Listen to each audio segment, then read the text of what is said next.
이민년 새해를 맞이하면서 이사를 생각하시는 분들이 많으시던데요. 집 외부 및 내부의 환경과 인테리어를 꼼꼼히 살펴야 하는 것이 기본이 되겠지만 이 집안을 어떻게 꾸며야지만 건강과 행복 그리고 부자의 삶으로 살아갈 수 있는지 알려드리도록 하겠습니다. 먼저 안방과 침실, 침대를 어떻게 꾸미고 배치를 하여야만 부자의 삶으로 살아갈 수 있는지 알아보도록 하겠습니다. 잘 들으시고 실천만 하신다면 여러분들의 삶은 부자로서 행복과 행운이 넘치는 삶이 될 것이라는 거 꼭 명심을 하시면 되겠습니다. 여러분 안녕하세요. 소강 박은호입니다. 부자들의 안방에는 절대로 이것이 없습니다. 여러분들은 이렇게만 꾸민다면 부자로 살아갈 수가 있겠지요. 안방의 용도는 부부의 사랑이 시작되는 곳이고 집안의 안정이 만들어지는 근본이 되는 곳이라고 합니다. 이러한 예로부터 안방은 집안의 중심이 되는 곳이라고 하지요. 여러분들이 번영하는 회사의 사장실과 적자에 허덕이는 회사의 사장실은 분명히 차이가 날 수밖에 없습니다. 안방 역시 그러합니다. 부자들의 안방, 그렇지 못한 분들의 안방은 분명히 차이가 난다라는 것입니다. 집안에 돈이 들어오지 못하도록 하는 물건이 안방에 가득 차 있다라는 거예요. 이것을 반드시 치우셔야 합니다. 그래야만 돈이 들어오고 번영과 성취가 이루어집니다. 안방하면 대부분 사람들이 침대에만 신경을 쓰시는데요. 침대 역시 안방의 하나의 소품이라는 거 여러분들 모르셨죠? 안방은 먼저 위험이 있어야 합니다. 그리고 안락하고 편안해야 합니다. 누구든지 이곳에 들어오면 안정감이 만들어져 있어야 한다라는 것입니다. 왜냐고요? 집안의 중심이라서 그러합니다. 회사로 말하면 사장실과 회장실과 같다라는 의미입니다. 분명 이곳에는 반드시 있어야 하는 것이 있습니다. 하지만 절대로 없어야 하는 것이 있다라는 것입니다. 자, 오늘은 부자가 되기 위해서 안방에 절대로 있어서는 안 되는 것이 무엇인지 알려드리도록 하겠습니다. 첫 번째로 먼저 침구의 색상입니다.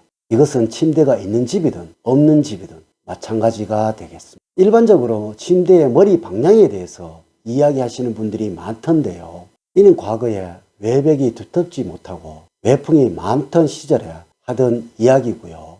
현대의 풍속에서는 전혀 맞지 않다는 것 꼭 아셔야 합니다. 침대는 단순하고 품위가 있어야 합니다. 그리고 안락해야 합니다. 절대로 청색이나 차가운 계열을 피해야 한다는 것입니다. 잠을 잔다는 것은 어머니의 품속처럼 포근해야 한다는 것입니다. 또한 안방은 집안의 중심이 되어야 합니다.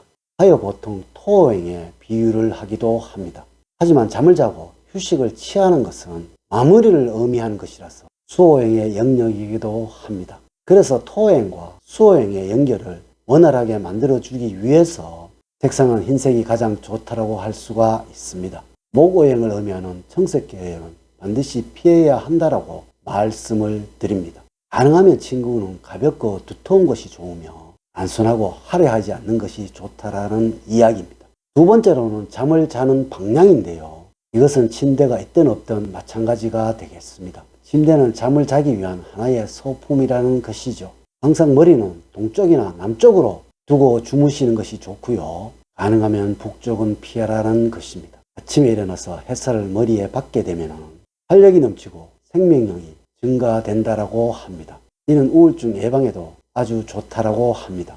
아주 밝은 성격을 만들어주는데 도움이 되는 것도 당연하겠죠. 공기의 흐름상 먼지가 가장 많이 쌓이는 곳이 서쪽과 북쪽이라고 합니다. 이렇게 주무셔야만 건강적으로 아주 좋다라는 것입니다. 세 번째로 안방에는 차갑고 날카로운 물건이 있어서는 안 됩니다.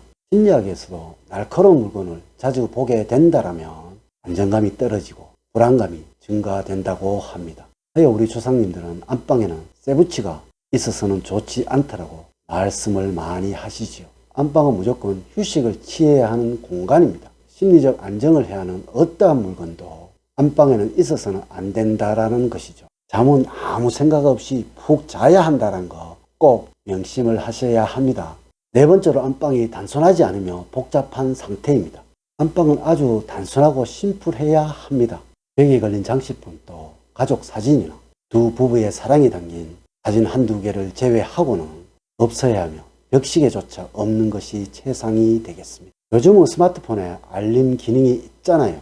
네, 하여 안방에는 시계가 없는 것이 좋습니다. 화분이나 생명체가 이곳에 있다라면 최악이 되겠습니다. 단순한 정서를 위해서 작은 거 한두 개 정도 창가에 두는 것은 무리가 없겠지만 살아 올라오는 큰 식물 이런 것은 절대로 안 된다는 것입니다. 청정한 공기를 위해서라고 이런 말씀을 하지요. 공기를 위해서라면 안방에 공기청정기를 두는 것이 더 좋다라는 것입니다. 이 화분이나 살아가는 생명체는 목오행을 의미하는 것이라서 이 안방에는 최악이 되는 것입니다. 그 외에 불필요한 물건들은 반드시 치우는 것이 최상입니다. 절대로 안방은 혼란스러운 느낌이 들어서는 안 된다는 거 여러분들 아셔야 합니다. 다섯 번째로 큰 거울은 절대로 안 됩니다. 작은 거울은 상관이 없습니다. 여기서 말하는 작다라는 것은 손바닥 크기만큼의 거울을 말하는 것입니다. 절대로 전신을 다 비출 만한 거울이 있어서는 안 된다는 거 꼭 아셔야 합니다. 이 거울은 활동을 말하고 움직임을 말하는 화오행의 영역입니다. 잠을 자고 휴식을 취하는 수오행의 영역과는 정면으로 배치가 된다라는 것입니다. 만약 이 거울이 이곳에 말고는 둘 곳이 없는 가정이라면 이 거울을 벽 방향으로 틀어두세요. 절대로 누워서 자신의 얼굴이 보이는 경우는 없어야 한다라는 것입니다. 서양에서도 이 거울은 영혼을 빼앗는 곳이라고 합니다. 잠자는 동안 영혼이 움직여야 된다라고 말이죠. 이것은 꿈자리가 사나워질 것이며 영혼과 육신이 푹 쉬어하는 잠자리가 편안해질 수 없도록 만드는 최악의 소품이라고 말입니다. 여섯 번째로 잠자는 것은 무의식을 지배하는 것입니다. 우리 인간은 자신이 가지고 있는 뇌의 10% 정도를 사용을 한다고 합니다. 나머지 90%를 무의식이라는 것이 지배를 한다는 것입니다. 여러분은 이 무의식이 쌓여있는 이 부정적인 것이나 혼란스러운 것들은 여러분의 성격으로 만들어지게 되는 것입니다. 물론 이것은 자신들도 모르게 말이죠.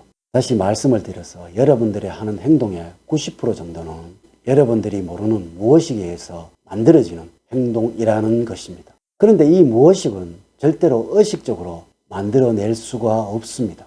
그냥 단순히 무의식이 아주 좋은 방향으로 진행되도록 만들어야 한다는 것입니다. 여러분들의 무의식적으로 눈으로 보는 것, 느끼는 것들을 성공적으로 진행되도록 만들어내는 것, 이것이 최고라는 이야기가 되겠습니다. 하여 우리의 풍수에게는 학문이 존재하게 되는 것입니다. 여러분들이 이사를 하시면서 집안의 인테리어를 어떻게 꾸며야만 부자가 될 수 있는지, 또한 부자로 만들어지는 안방 풍수에 대해서 이야기를 해드렸습니다. 사주학은 여러분들의 마음을 다스리는 학문이라는 점 꼭 명심을 하시고요. 늘 사랑과 행복이 넘치는 삶 만들어 가세요. 오늘 긴 시간 시청해 주셔서 감사드립니다.